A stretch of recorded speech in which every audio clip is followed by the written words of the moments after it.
Hey you! Yes, you, watching this video. Do you want to own a piece of Scribbler? Only not a lock of hair or blood or flesh or anything else that will get you in trouble with the law? Well, now you can, with t-shirts, hoodies, tote bags and mugs featuring Obab Scribbler at her Teespring store. You know you want to. I shall now stop talking in third person and send you on to the video. Be lovely to each other and enjoy the show.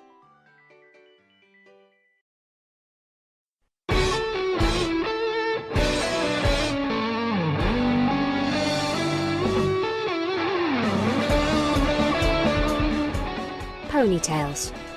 Read by Scribbler.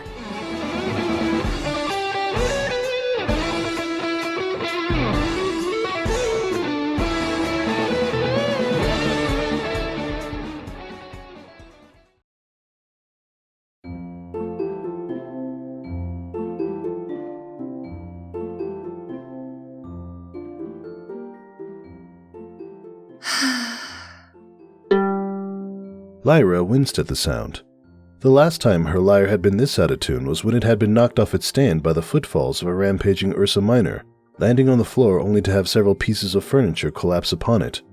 The damage her lyre had suffered made the Ursa's rampage look like a particularly weak practical joke. It had taken her weeks to repair the scratches and dents, not to mention the countless hours afterwards she had spent retuning the instrument to restore its pitch-perfect precision. And now it was parasprites. The little buggers had just stopped eating food and started eating everything else. Houses, lumber, cafe tables, dresses, books. Anything and everything they could touch that wasn't supposed to be edible, they consumed. She had only just managed to get back to her house and magically shield her lyre before the insects could completely destroy it. They had managed to chew through at least half of the strings, though the frame was thankfully unharmed. It still took several days before she could lay her hooves on replacement strings. The music store manager kept dropping hints that it would be cheaper to just get a new one, but Lyra would have none of it.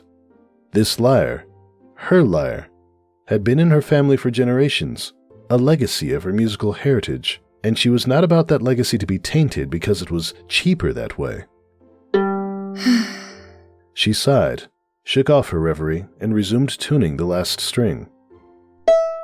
Too high. A small turn of this key, about 5 degrees counterclockwise. Too far. A couple degrees back. Perfect. The door burst open as a dull gray Pegasus slammed into it, sliding along the floor on her front and coming to a stop, her mane mere inches short of the stairs. Lyra didn't even blink. Good morning, Derpy, she said, eyes still on her lyre. Morning, Lyra. Derpy bubbled, clambering to her feet. This just came for you. It's stamped urgent, so I brought it straight here as fast as I could. She pulled out a light brown package. Thanks, Derpy. Derpy was looking around the room curiously. BonBon still running all your errands then? Lyra started. What? Derpy somehow managed to look shrewd despite her wandering left eye. She hasn't been here in the morning for the past 3 weeks. But you have. 2 and 2. Lyra silently berated herself for forgetting how perceptive the male mare could be. She picked up on a lot because of her male roots. BonBon often said that Derpy would notice if a single blade of grass went missing, and though Lyra couldn't help but be skeptical, she was slowly coming to the same conclusion. Yeah, she said finally. Derpy giggled as she laid the parcel on the table, her true nature disguised beneath the girlish laughter. That's sweet of her. I wouldn't expect anything less of a pony who has candy as her cutie mark. Lyra couldn't help but smile at that. Yep, that's her all right. Anything else? Derpy shook her head. Nope. Lyra levitated a muffin out of the cabinet and tossed it to the male mare, who caught it deftly in her mouth. Thank you, she said around the muffin. Goodbye. The male mare gently pulled the door closed behind her, leaving the musician in peace once more. Well, as much peace as one can be at when there's an unusually stiff package on your table stamped urgent in bold red letters. Lyra sighed again and pulled the package towards her. It was addressed simply to Lyra, Ponyville. She pulled off the wrappings, and a book tumbled onto the table. Its plain gray cover was adorned with a large purple treble clef, and it was absolutely pristine, the cover gleaming with the morning sun.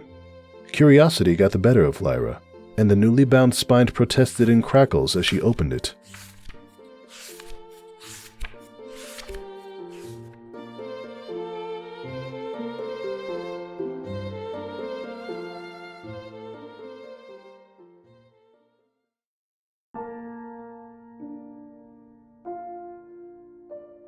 The morning is beautiful. Celestia's sun always looks beautiful. I can't remember when it didn't. All of its oranges, reds and pinks, painting the open canvas of the sky. I love sunrises. I always have. Today's sunrise finds me standing in Ponyville, in front of a house. Her house. I've been standing here for at least 45 minutes. My cello's carrying strap is cutting into my neck. I'll have a welt for sure. But then I look at the letter in my hoof for the millionth time, and the pain vanishes again. Forgive me, where are my manners?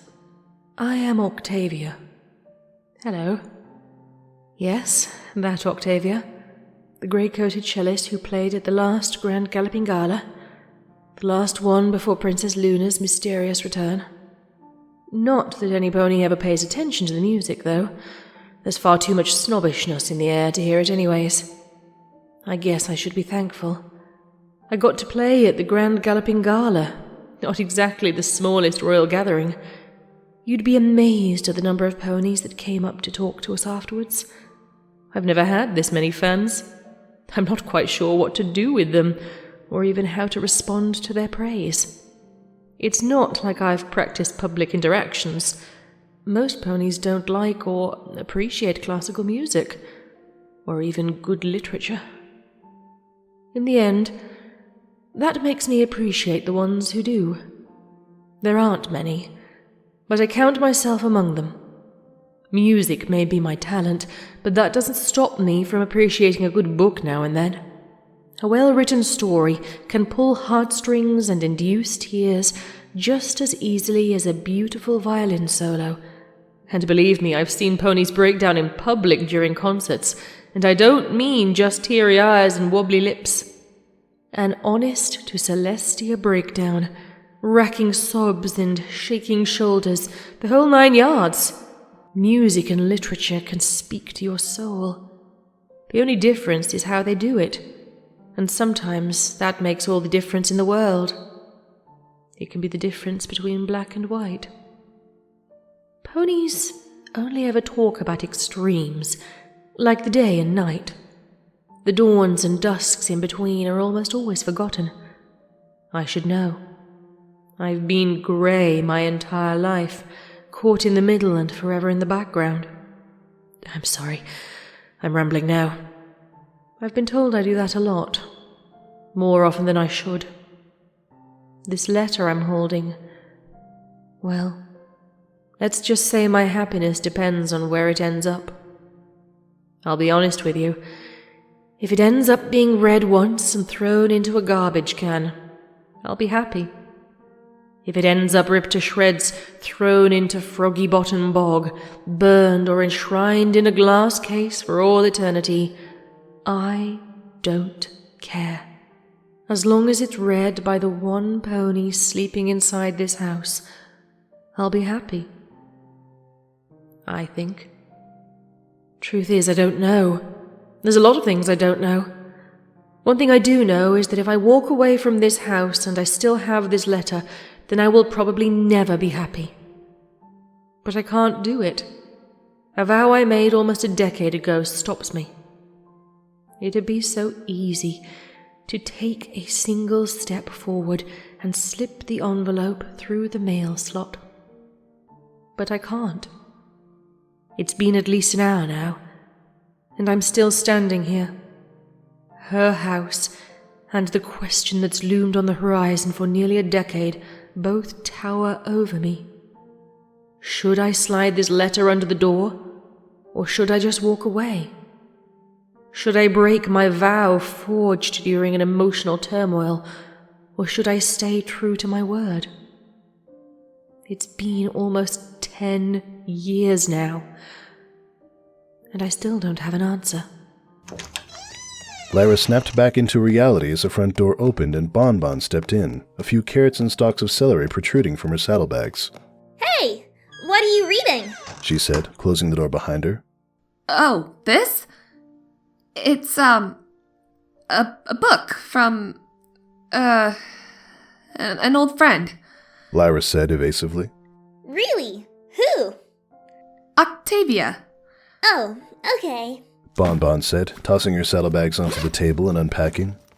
Lyra watched her, expecting her to show subtle hints of anger at the mention of the cellist, but BonBon merely hummed cheerily as she pulled the groceries out and sorted them. Lyra eyed her suspiciously for another moment before returning to the book. I suppose knowing what's brought me to the steps of this house might help. I'm sorry. Playing music is my forte, not composing or writing. I did think about composing a song to tell this story, but music can be so vague sometimes, and I don't want to write a musical or opera or even give it lyrics. Music should be able to work its magic without those, if you ask me. And like I said, my talent is playing, not composing. Music can only convey vague, if powerful, emotions, but literature can be far more specific. So, I'm writing my story instead. I can do that, at least. It won't be the most elegant story, and I can only hope that those who read this can enjoy it for what it is. A snippet of my life story. The rest of it has yet to come. This part of my life stands out. I have a lot of fond memories that I will have forever, and a lot of bad ones that I'd rather forget. And this part is both, if that makes any sense. It is neither sad nor happy. It is both. Us musicians call that kind of music bittersweet. That's the best I can describe it. I'll start at the very beginning. During music school, I met some pony who ended up changing my life forever, though I would never realize it until long after it happened. My best friend during music school, Vinyl Scratch, was, like me, a filly fooler. Yes, I'm a filly fooler. I probably should have explained that. It's hard not to be when the mare-colt ratio is somewhere in the range of 12-1. We had been friends for so long and knew each other so well that neither of us wanted to be with each other. Not in that respect, anyways. She had I can't remember now. At least 3?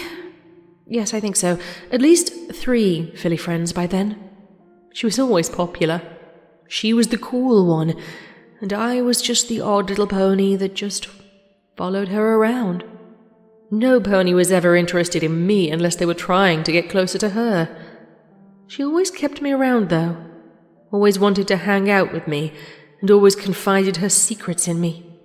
She trusted me, and I trusted her. No pony else saw that, though. Every other pony in school was a bright, vibrant colour, usually pastel, and most of the time with a mane to match. And even so, Vinyl stood out. Other ponies just saw her, and next to her pure white coat, 2-toned neon blue hair, and slick amethyst sunglasses, who would ever look at little old Octavia? No pony would. I was grey. Black and white are boring enough on their own. Combine the two and you just get twice as much boring. No pony would ever spare more than a second to look at a dull-shaded, plain earth pony such as myself. Well, some pony did. Eventually. It took a long and lonely year, but for the first time in my life, I had a filly friend. She was adorable. She had a pale green coat with a dark brown mane and deep emerald eyes, and her name was Cannoli. Funny name, I know. A cannoli is a plural form of cannolo, is a strange pastry, a sort of flaky crust wrapped around a cream filling. She had 2 of them as her cutie mark, They're simple, but very tasty. I think of her every time I see one now. She was first chair clarinet in the top orchestra. She was good, very good, especially as young as we were. But she knew her future wasn't in music. That's the way she was with everything she did. She strove to be the best. Me, I was a couple of bands lower and thought I was terrible. But in hindsight, we had an unnaturally large amount of excellent cellists, and I didn't practice nearly as much as I should have. I remember spending nights building up the courage to ask her out, only to have it shrivel up pathetically whenever I saw her. This went on for several weeks, until one day, a certain something rolled around. November 6th, my 16th birthday. I'm not exactly proud that I tried to get myself a filly friend for a birthday present, but I learned a lot. At any rate, she said yes, so there's that. Okay, she actually said, I guess, but we started dating regardless. And for a while, I was happy. Nerve-wrackingly happy, but happy. See, I'm always nervous, because I'm always afraid of something. Afraid of being embarrassed, afraid of loss, of rejection, of failure. I wanted to be that one filly she would fall in love with, and I was always afraid I would fail. I find the oddest things to be afraid of. One time, I found myself afraid of going to get a mane cut. No, I won't say why. I don't even want to think about it. Over time, I've developed a mask I can hide behind to disguise those fears. A mask of icy indifference. I used to only wear it during concerts and social gatherings, but now I wear it everywhere. I wear it so much I'm becoming convinced that that's who I am. A soulless, heartless pony. I even wear the mask around my mother. Like I said, there's a lot of things I don't know, and why I felt the need to wear that mask near my mother is one of them. I wore a different mask around Cannoli. One of love and humility. I loved her. We would somehow conquer the odds and be that one music school couple that lasts forever. Breakups be damned. That's what I told myself. I can be extremely stubborn sometimes. What I didn't realize is that, however much I enjoyed being with her, I was still wearing a mask. And therein lay my downfall. If we were meant to be together, then I wouldn't be wearing any mask. I would just be myself. I might have to change, but I wouldn't have to hide. But still, I was happy. We went to dinner several times. We laughed. We hung out together. We exchanged I love yous. We hugged all the time. I remember I spent my first date, our first date, silently chewing my way through pumpkin ravioli. I didn't say anything the whole date outside of placing my order and thank you. I'm such an idiot sometimes. We went on 4 dates, possibly more, but it's the third I remember the most clearly. After all these years, I've never kissed anyone other than my mother, and that night, I blew the one chance I had. We had walked back to my house after a late-night party, just chatting happily about how stupid one of our mutual friends looked with a lampshade on her head. We stopped at my door, and I pulled out my keys, but didn't open the door. We stood there, facing each other as I fiddled with my keys. She was silent, and so was I. We stared into each other's eyes. I got lost in her eyes. Those deep, green eyes. We moved closer, just the tiniest bit. I wrapped my 4 hooves around her, pulling her closer, feeling her beating heart against mine, smelling her sweet herbal shampoo, our cheeks brushing against one another as we embraced. Then I unlocked my door and went inside. Such an idiot. It wasn't long after that she realized what I had been blind to the whole time. I was unsure of myself, afraid of everything, not prepared to commit. And above all, I was still wearing that mask. We broke up after 6 months of being together. We were walking to our next lecture when she did it. Just said we should stop seeing each other. Horror rooted me in place until the bell rang and the fear of detention drove me into my classroom. I know that technically she broke up with me, but even through my disbelieving stupor, I could see the logic in her decision, so I never blamed her. That's why it's we broke up instead of she broke up with me. 6 months after I had my first Philly friend, I had another first. For the first time in my life, I felt heartbroken.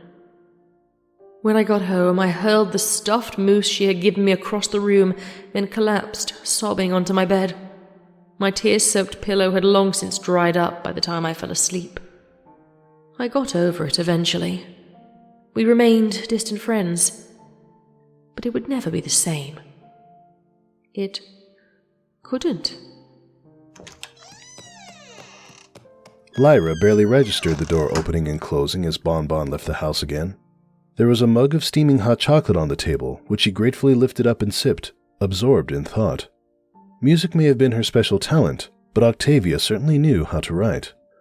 A smile touched her lips as she remembered the Grey Earth pony, who generally remained mute and unmotivated until seized by an idea. Then she would instantly develop tunnel vision, and approach the idea in a manner scarily reminiscent of a stampeding cow, though with considerably more class and finesse. Any obstacles that threatened her progress made about as much impact as a fly would to said stampeding cow in the face of her single-minded determination. An image of Octavia armed with a quill and seated at a mahogany desk having a staring contest with a blank piece of parchment floated across Lyra's mind, and she chuckled momentarily before flipping to the next page. 12 months pass, and I find myself alone in my 3rd year. You see, most of my first year was spent hanging around with Scratch until I realized that her friends were not mine. A year after that, I spent most of my time with Cannole's friends, but then we broke up and I could never talk to them the same again. What if I were to start dating one of them? Would Cannole be hurt? Jealous? Indifferent? Would I? That's another thing you can add to the list of things I don't know. It must be pretty long by now. Then another year passed, and I was alone, friendless. The 1/4 note in a sea of rests, the treble clef on an empty staff, devoid of even a key or time signature. If lonely was what I felt when I entered music school, then soul-crushingly isolated must have been what I felt when I entered my 3rd year, when I became a machine. Wake up, go to school, play cello, listen to old teachers ramble on about musical theory, go home, do homework, practice cello, sleep. Wake up, go to school, play cello, fall asleep in class, go home, do homework, practice cello, sleep. Wake up, go to school, play cello, play in concert, go home, do homework, practice cello, sleep. Wake, school, cello, class, home, homework, practice, sleep. Every day, that little bit of defiance grew inside me. The part that hated being lonely, that wanted friends, that didn't want to be lassoed into routine. I fed that bit to my music, weaving sorrow and regret into songs I played in school. They were beautiful, or so I thought. No pony else so much as noticed when I closed my eyes while playing a solo, making even the most cheerful pieces melancholy. But then, that's me. Little old grey Octavia, forever in the background. Wake, school, cello, class, home, homework, practice, sleep. It went on like that for an eternity. Every day was routine. Routine, routine, routine. And just in case, every tomorrow was more routine, as if I would suddenly drop dead if stopped. I can only liken the process to that of natural erosion, when entire hills are levelled completely over centuries by nothing more than wind and rain. And so it was that my hope and willpower was chipped away by life's storms, bit by bit and piece by piece, until a meagre pile of once formidable dust was all that was left. That was it. In that pile lay all my determination to make something of myself, to be different and unique, to bring something to this world that no pony else could, and leave a master's legacy behind. All my hope that one day I would no longer be grey. Then it, too, was whisked away by the wind. It was all too much to bear. I had to let it out somehow. So I stayed after school one day and went on stage in our empty auditorium with my cello. I played. Oh, how I played! I could feel my loneliness echoing through the hall as I fed my one defiant bit to the strings, each stroke pulling my misery from my heart and floating it into the air, ringing in the auditorium's silence for the empty audience to hear. Only it wasn't empty. Of course, I didn't find that out until the next day of dreary routine. That was the day I met her. The one who would change my life forever. Remember Cannoli? My first ever filly friend? She's also my last. First, last, and only. A part of me wants to be happy because I've remained loyal, and the other half wants to be depressed because I haven't moved on and found anyone else yet. Either way, Cannoli wasn't the one who changed my life forever. I met the one who did that day. She was in one of my classes in my first year, and I knew her name was Lyra, but I never thought much of her until that day. She just came up to me, told me she had heard me playing in the auditorium, said she knew how I felt, and if I ever needed to talk, she would be there to listen. Cannoli may have been adorable, but Lyra was beautiful. Her coat was a sea green that always reminded me of mint. I loved the way her green and white mane spiked out adorably, the way her golden eyes always shone with a radiant sort of happiness that infected every pony nearby whenever she smiled. She was always smiling, but she had so many smiles, and there wasn't a single pair of them that were the same. Some were genuine, and those were the ones I loved.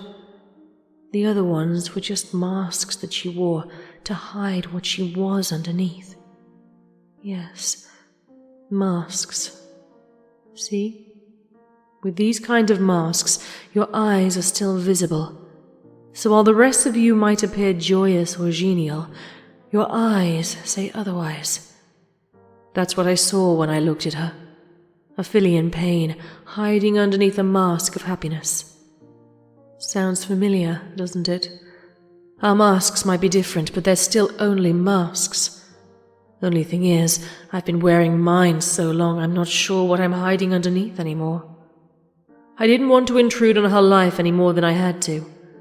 I had no right to bring my sorrow and regrets and dump them upon another pony solely for my benefit. She was sad enough as it was, that much I could see, even if she was trying to hide it. She looked happy to others, charging blindly into situations with her own little motto, no regrets. But it didn't fool me. I saw her pain. She didn't need my help to be sad, and I wasn't about to give it to her. But once again, that's only what I told myself. I'm awfully good at lying to myself. Week, school, cello, class, home, homework, practice, sleep. Wake, school, cello, class, home, homework, practice, sleep. Wake, school, cello, class, home, homework, practice, sleep. I know that practice makes perfect, but I did not want my life to consist only of a routine as plain, dull, and mundane as my grey coat, even if it was perfect. No, I would gallop down this dreary path to its very end, no matter what, and I would make something of myself. I had to. I must. Empty words. I used to think of myself as a pony with resolve, but now I can't. I know better. The monotone droning of uneventful days. The hope for something brighter, nothing more than powdery snow before a searing inferno. The crushing despair of never-ending loneliness. And the path, twisting out of sight at every turn, its end tantalizingly close, yet so far. I couldn't keep it in anymore.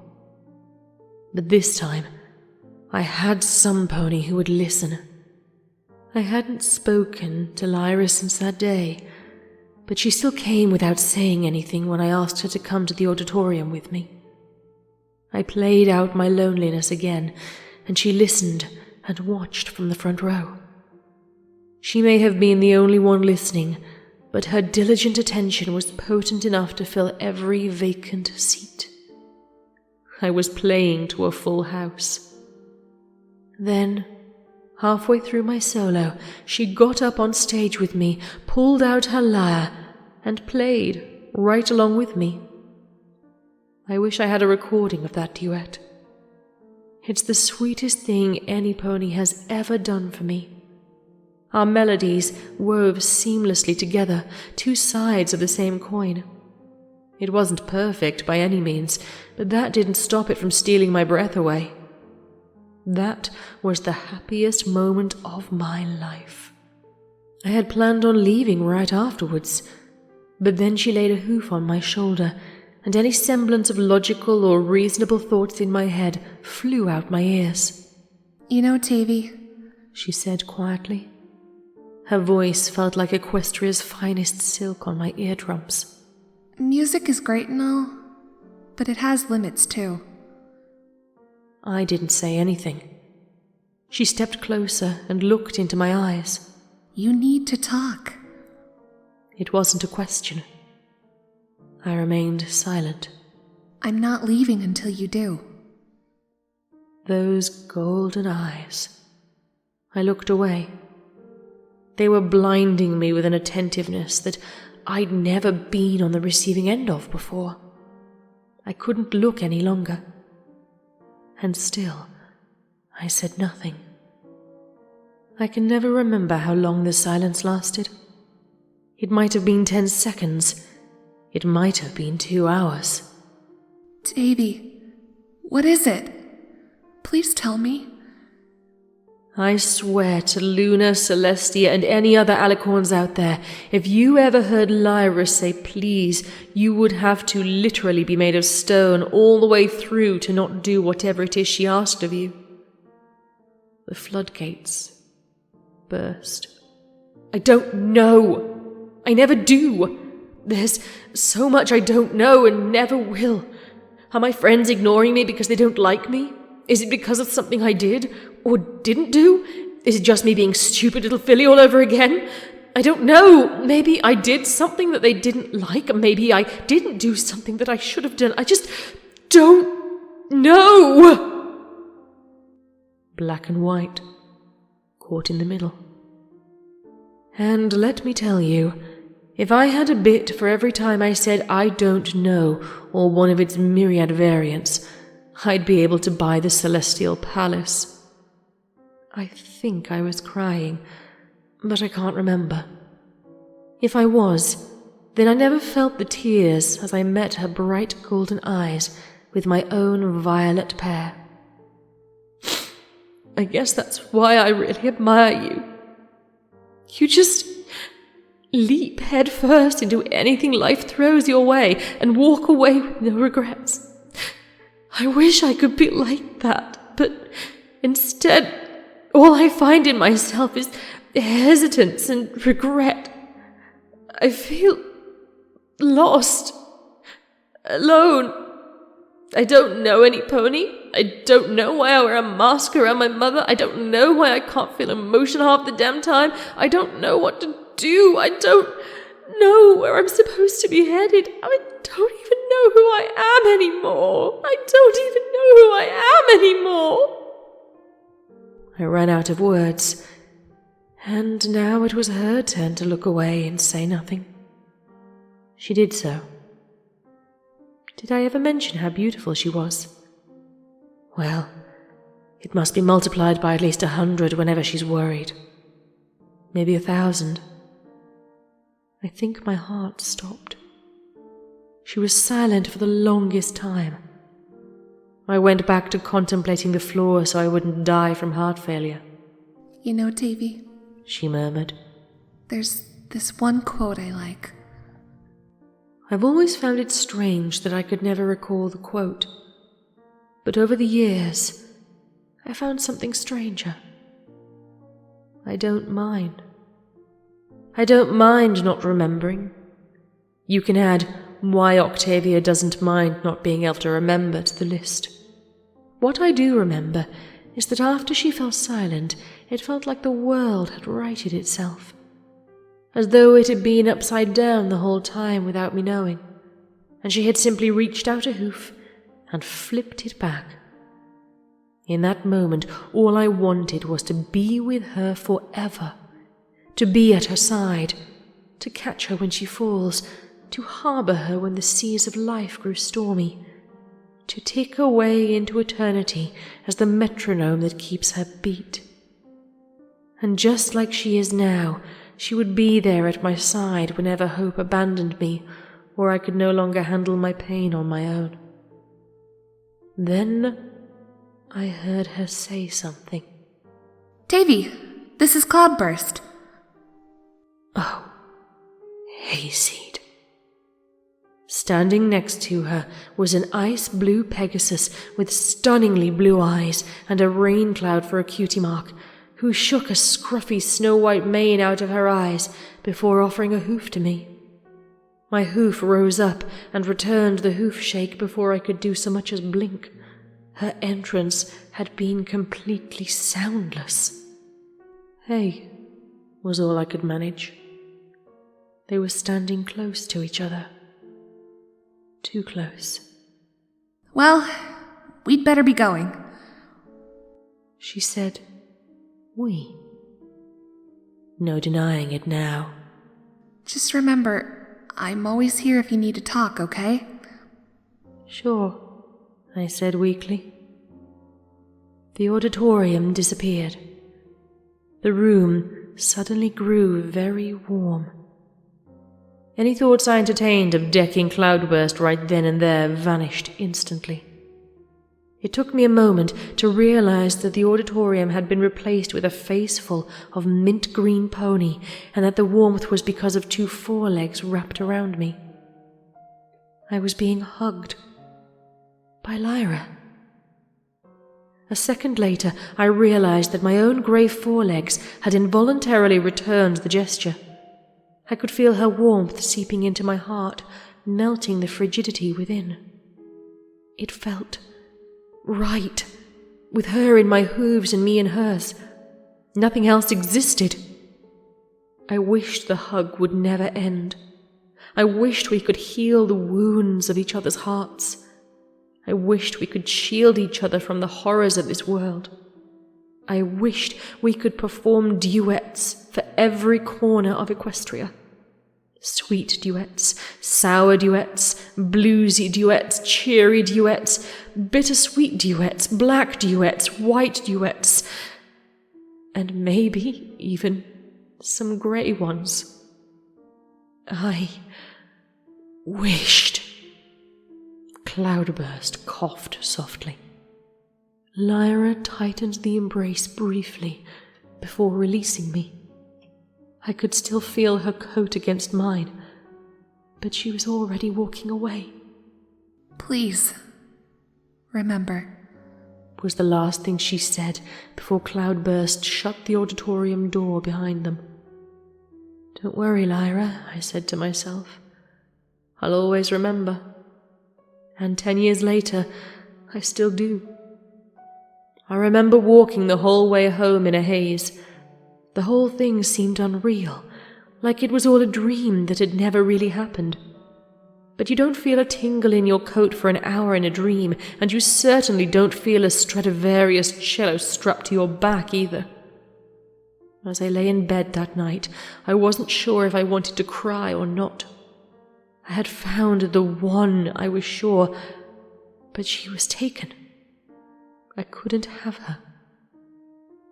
Not yet. The meandering path of routine I had been following became infinitely more bearable with that little spark in my heart that meant Lyra was with me in spirit. She may have been with Cloudburst, but she was there for me if I ever needed her. Twice now, and the first time I wasn't even aware of her vigilance. No, I could wait. I would wait. I would wait forever if it meant I could have a single day with her. In hindsight, I guess it was about time for me to have a lucky break, because forever turned out to be about 5 weeks. I heard them break up after rehearsal one day.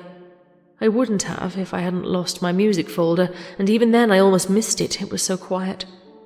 It wasn't like most young love breakups I'd witnessed. It was just a tranquil separation of ways, a diverging of roads in a yellow wooden room. There was no yelling or screaming, no crying or drama, just mutual understanding on both faces as the ice-blue Pegasus parted from the mint-green unicorn. This was it. This was my chance, my shot at being with the filly, no, mare of my dreams. The only pony who'd ever stopped and stared through my mask to see the real me. No. Wait. She was hurt. I could see it in her glassy eyes. It was not huge, but it was there. She was hiding it, of course, but that's never fooled me. No. I would wait. I would give her time to recover. It'd be hasty and inconsiderate of me to make my move now. I would wait until tomorrow at least. I told myself the same thing the next day, too. Surely she just needed some time alone. Yeah. Right. I'd suggest starting a list of lies I've made myself believe, but I'd rather not tie up any pony for their entire life like that. It'd be too cruel. 2 days after they had separated, a new smile adorned her face. It wasn't any of the ones I usually saw plastered on her face either. It wasn't even a genuine smile. Not one that I'd ever seen before anyways, because it wasn't a mask. No, this smile came from her heart, and I wasn't the only one who saw that. If she was radiating happiness before, then now she was a walking beacon of pure joy, beaming rays of concentrated elation into even the darkest of corners, and casting a tranquil solace over every pony who so much as looked upon her luminous form. It wasn't so much because of the fact that she was free from Cloudburst, but rather that she was now with another filly. A beigeish one with a two-toned mane, half of it pink and the other blue, whose cutie mark was 3 pieces of wrapped candy. Fitting, considering how positively joyous she was making Lyra. I later learned her name was BonBon. No matter. I did say I would wait forever, and I meant it. Even if forever kept horsing around and fooling me into thinking it's far shorter than it actually is. So I waited. And waited. And waited. And waited. And then I waited some more. I kept trying to get her to hang out with me at a few casual get-togethers that Vinyl put together. Not on a date or anything, just as friends, so that I could see if any of my love had even the slightest chance of reciprocation. Nope. She wouldn't even come. or reply whenever I asked, not verbally, not even with a shake of the head or twitch of the ears to indicate that she'd heard me. That was it. It was over. I'd had my chance already. A one-day window through which I could have passed into a veritable paradise. But I didn't. I couldn't. No, I remember telling myself, you're strong enough to stand on your own. It's not your place to use her as an emotional anchor. You've dragged her down for long enough. I promised myself and her that day that I would never, ever talk to or contact her ever again. No longer would I hamper her with a burden all my own. I must walk this path alone. I can see it clearly now. To my left is nothing but white, a pure, shining white light composed of all things virtuous. Loyalty, courage, duty, honor. And to my right, all is black, a chaotic medley of emotions. Rage, joy, grief, love. And before me, a grey path stretches into the distance, barely wide enough for a single pony, as it meanders its way through black and white, inadvertently defining the very boundaries of vice and virtue. A grey path for a grey pony. At long last, I knew. This is the path I must walk. Alone. Lyra blinked as a cream-colored hoof brought a pink towel to her face, gently wiping away the tears she hadn't noticed had escaped. This was her fault. She was why Octavia was so distant, wary of even the idea of getting closer to someone. She was why the cellist pushed ponies away before they ever got the chance to know her. It was all her fault. Lyra paused in her reprimands. Octavia was gray, cold as stone, and just as stubborn. She wouldn't let it get to her. Would she? Lyra brushed the towel aside and turned the page. And so I did. I walked the path of vice and virtue. I learned that neither side is correct, so to speak. Both have merits and faults, yet to embrace one is not to eschew the other, as so many ponies believe. Mix the two, and you just get grey. Nothing wrong with grey, but there's an infinite number of greys. Light greys and dark greys and all the greys in between. I'm just one shade of the union between black and white. Yet for all my philosophical revelations, for all my concerts and performances, for all my awards and earnings, I still feel empty, unfulfilled. And with every passing day, it grows easier to think that Lyra is the only pony who could ever fill that void. And just to balance it out, every day it grows harder to keep the promise I made to myself and to her. The vow that I would never again taint her purity and joy with my dull shades of grey. For 10 years I have kept my promise. However hard it has become to resist the urge to snap my wafer-thin oath and return to her side, I have stood firm and unrelenting. But now I stand in front of her door, letter in hoof and hesitance in my heart. Should I do it, or should I not? Once again, I find myself teetering on the fence between black and white. I tuck the letter into my case's carrying strap and walk away. As Lyra closed the book, a piece of parchment fought its way free of the pages and drifted to the floor. She picked it up and read it, completely unaware of BonBon reading it over her shoulder. The handwriting was, unlike the book's refined typewritten text, smooth and flowing. Lyra, I hope this book finds you well. It's the first copy ever printed, and I autographed the back cover. You can sell it if you want, as long as you read it first. It probably won't be worth much, but I think you, of all ponies, deserve to know the truth. And BonBon, too. I'm sorry to say I will be leaving Equestria soon. I'll be back for most of the Grand Galloping Galas, but probably not much apart from that. I can't stay here anymore. There's nothing left for me. There was, once, but no longer. And that's fine.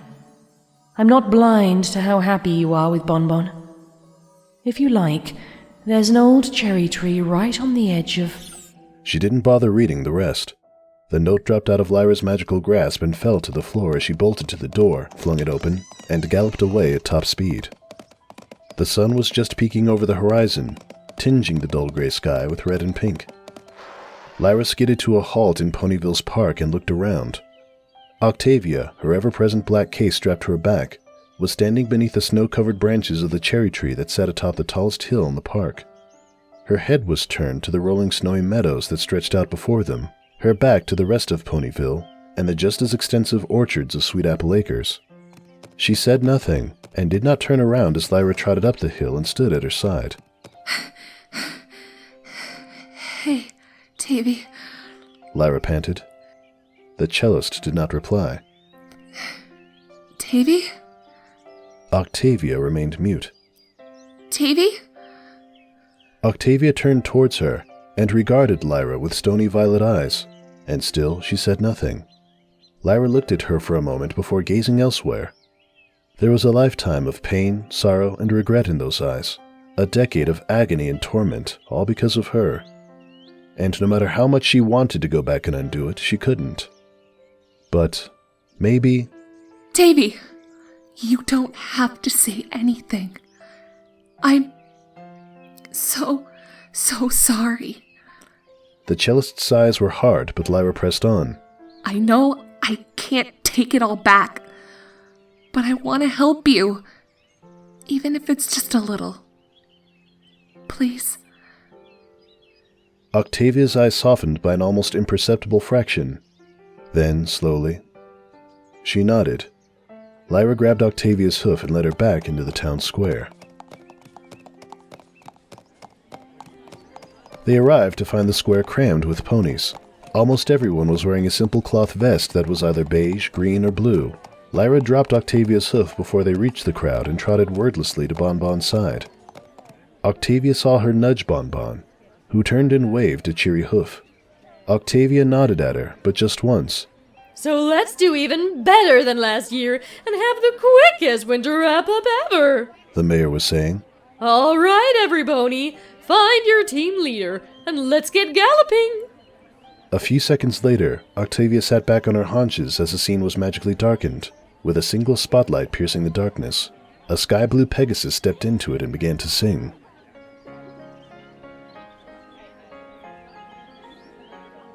And in spite of everything, the chilly air, the loneliness of the song, the biting wind, the pain of her past, and the tenuous balance and discipline required to walk the path that separates vice and virtue, the smallest of smiles found its home on Octavia's visage as she turned her back on both Lyra and Ponyville, and trotted towards her gray future.